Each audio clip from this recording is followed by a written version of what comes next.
Let's jump in today with the questions you should answer before buying your next bike, because every year I see motorcyclists making the exact same mistakes. You convince yourself what exactly your next bike should be. You've nailed down the perfect machine that's going to finally make you faster, cooler, happier, more attractive to men and women, especially men, and more emotionally stable. But then 6 months later, you list it on Marketplace with the caption, "Great bike, just don't ride it as much as I thought." The truth is that most riders don't buy the wrong bike because they lack information. If anything, it's quite the opposite. They've read the spec sheets, watched every review, and absorbed all available knowledge from the Discord elders, but that's not enough. They end up buying the wrong bike because they skipped self-reflection. They get jacked up on dopamine from watching highway roll race videos and then go straight to the dealership and sign on the dotted line. They let YouTube videos, product pages, and Instagram reels make the decisions that should come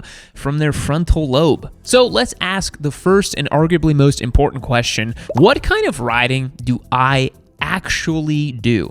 Now, this isn't about what you fantasize about doing, and it's not what your watch history implies, because there's a massive difference, a chasm, if you will, between who you are and who you cosplay as when shopping for your next bike.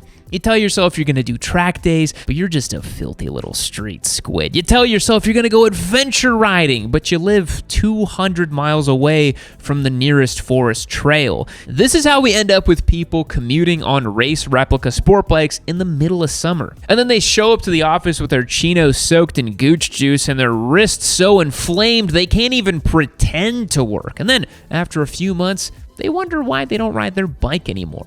It's important for you to buy a bike for the riding you really do, not the riding you fantasize about. If 80 or 90% of your riding is just commuting, running errands, and only the occasional weekend cruise, that's something to heavily consider. If you're a hardcore guy that rides 12 hours at a time, and that's more important than just 2 hours at a time, that's important too.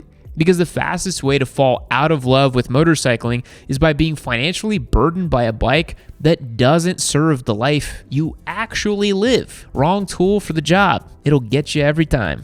Now, a lot of motorcycle riders are addicted to the numbers. What's the peak horsepower? What's the top speed? What is the bare minimum that I can pay across a 96-month loan to get this S1000RR? You guys got to remember, oftentimes, numbers alone don't tell the full story. A BMW S1000RR is factually very fast and powerful, but it is also pretty boring to ride in many ways because its first gear is so long and it only makes peak horsepower at the very tippy top. So instead of trying to maximize dollar per horsepower, think about how a certain bike is just gonna make you feel. How does it feel going around town? Is it fun between 30 and 60 miles per hour? Some bikes don't wholly feel themselves until you're at insane speeds. And other bikes show their personalities well below the speed limit, like a Honda Grom. Some bikes will make you feel confident, relaxed, and in control, and others make you feel like you're one bad input away from having tea with God and Joey Dunlop. The way a motorcycle delivers torque matters, the way it sounds, the seating position, it all contributes to the way a bike makes you feel. That's why there are people out there who are convinced that their Ninja 500 KRT edition is the best motorcycle ever made because it makes them feel a special type of way. And that's a good thing. Other people are fully broken, myself included, and only have fun on bikes that have drama, violence, and intensity. And that's okay, too. You just have to be honest with yourself to avoid buying a bike that is technically incredible, but emotionally disconnected for you. Now, you also must ask yourself, am I buying a bike for me or for the internet?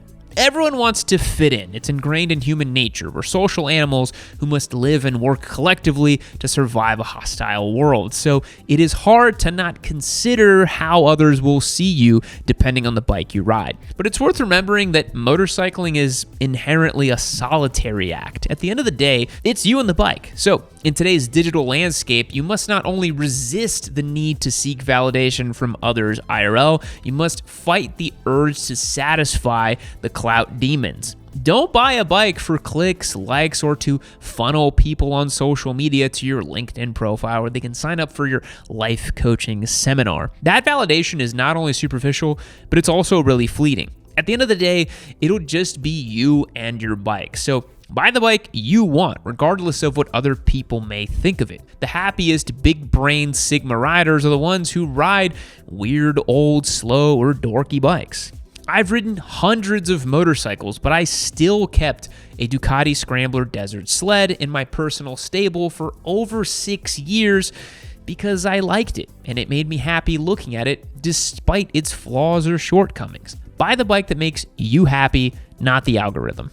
2026 is starting to feel a little different, and I can't help but wonder if this green Moto Guzzi has anything to do with it. This bike is really cool. Transverse V shaft drive, and of course in this beautiful green paint job. It's up for grabs on YamiNoob.co as our next giveaway motorcycle. Head over to the website, click the link down below, become a member, and get your chances locked and loaded to win this bike. If that doesn't interest you, you can always pick up a hat, a t-shirt, hoodie, support the show, and every dollar you spend is an entry to win this bike subject to a multiplier. Hit that link down below. I really appreciate it. Now let's get back to the show. When it's time for a new motorcycle, it's important to take a step back and take an honest look, not just at your skill level, but your tolerance for risk. Because even if you have some good experience under your belt, riding certain bigger, more powerful, and more expensive motorcycles do present more inherent risk. Higher speeds, more power, torque, and more expensive cost of ownership. So even though you can ride a flagship sport bike or an ultra torquey hyper naked, maybe you don't always want to be managing the responsibility that comes with that, because honestly, low stakes motorcycling is a ton of fun too. And then of course, the more classic example is when someone just completely overinflates their skill level in their mind. They've got a couple seasons under their belt and they think they're fully ready to wield a Super Duke at the limit with its ultra brutal, powerful exhausts. Very powerful bikes are way less forgiving when it comes to poor inputs. So just because you've always wanted an R1 doesn't mean you need to get one as soon as you've outgrown your 400. Riding a bike that constantly scares you doesn't make you brave. It means you're going to be riding tense, highly cautious, and likely miserable. When you're shopping for your next bike, you gotta figure out what your real budget is. Not just the purchase price or the monthly payment you're willing to contend with, but your budget for everything. Because the cost of motorcycling kind of grows exponentially. The more expensive a bike is to buy, the more expensive it usually is to maintain and own. Insurance rates can be pretty brutal for fully fared sport bikes due to their high frequency of crashes and theft alike. Seriously, go get yourself a quote for a highly regarded Japanese leader bike if you're under the age of 24. Good luck. Hypernaked bikes can be better, but still far from what I'd consider cheap, especially depending on a rider's age, location, and other factors. A more powerful or expensive motorcycle is going to eat through consumables like crazy, things like tires, brake pads, and more. Plus, highly strung machines typically have much shorter service intervals for fluid changes and valve adjustments too, which also contributes to the overall cost. So, if you find the classic good deal on a used Ducati, you're definitely going to need to consider what it's going to cost to own and whether or not you can justify and afford that. You want a bike that encourages you to ride it. Riding an expensive sport bike with minimal insurance because you can't afford full coverage is probably not going to be a particularly confidence-inspiring circumstance. You don't want to feel like you're one mistake away from a life-altering financial burden when you ride your bike. Having an all-encompassing budget will give you a much greater sense of clarity on what you can truly afford. Now, I'm going to level with you. Ergonomics is not a particularly exciting topic when it comes to motorcycles. People want to talk about top speed and wheelies and crazy stunts and all that, but it's frankly one of the most important characteristics when choosing a bike. So you need to ask yourself, does this motorcycle actually fit me? Bad ergonomics will compromise your riding experience every single time you swing a leg over a bike. It will be the determining factor on whether you're riding your bike daily or letting it collect the dust in your garage. If a bike doesn't fit your body, you're not going to want to ride it. It's not going to matter how fast it is, how good it looks, or how many dudes with goatees come up to you at the gas station wanting to comment on it. If your wrists hurt, your knees throb, your back is screaming, your subconscious is going to start offering up many excuses to not ride that damn thing. You'll say, it's too hot today, I'm kind of tired, maybe tomorrow. And additionally, a bike needs to fit your life as much as it fits your body. Does it make sense for where you live and how you ride? If you have to park your bike outside and it frequently rains in your area, maybe hold off on the brand new Exotica until you live in a place with a garage. Maybe if you live in a dense city, go for a Supermoto instead of a Rocket 3. A bike that fits you like a glove and complements your lifestyle is a bike that is easy to say yes to.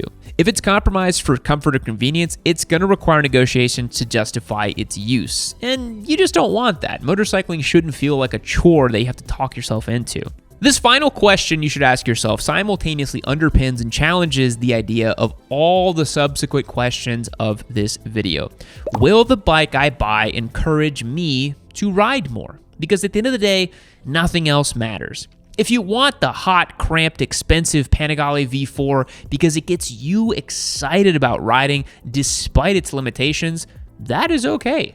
Go for it. If you're willing to take the long way home in the rain because your motorcycle makes you really happy, then nothing else really matters. But more often than not, the motorcycles that encourage you to ride are the ones with the lower barriers to entry, the ones that are more fun than they are demanding, the ones that don't punish you for short trips, lower speeds, or imperfect conditions, the one that you just want to say yes to, like a fun little puppy dog. Because if you ride more, the hobby stays a net positive in your life, despite all the cost and risk associated with it. Riding more means you won't have the opportunity to feel guilty for neglecting your bike or second-guessing your decision to ride in the first place. A motorcycle can be objectively incredible, yet wrong for you. If it makes every ride feel like an obligation instead of an opportunity, it has failed at its job, no matter how much power it has or how good it looks when it's parked. Look, you don't need to find the perfect bike. You just need to find the right one. The motorcycle that's right for your experience, your body, your tastes, and your budget. Ask yourself the important questions and be honest with yourself. Stop letting spec sheet warriors or Instagram clout goblins do the thinking for you, because the best bike isn't the one that impresses people online usually. It's the one that makes you ride more, smile more, and regret less. Thanks for watching. I'll catch you in the next one. Fact: the real name for a hashtag is an octothorpe. Goodbye.